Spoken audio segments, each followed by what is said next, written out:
আল্লাহু আল্লাহ রহম করো, সকল গুনাহ খাতা মাফ করো, জীবনটাকে পবিত্র করো, মনের কালিমা দূর করো, মনের কালিমা দূর করো।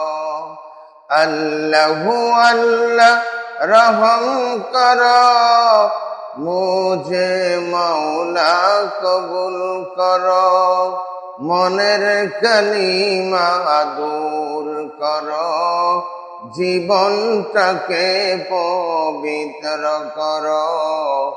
আল্লাহু আল্লাহ আল্লাহু আল্লাহ আল্লাহু আল্লাহ রহম করো, জীবনটাকে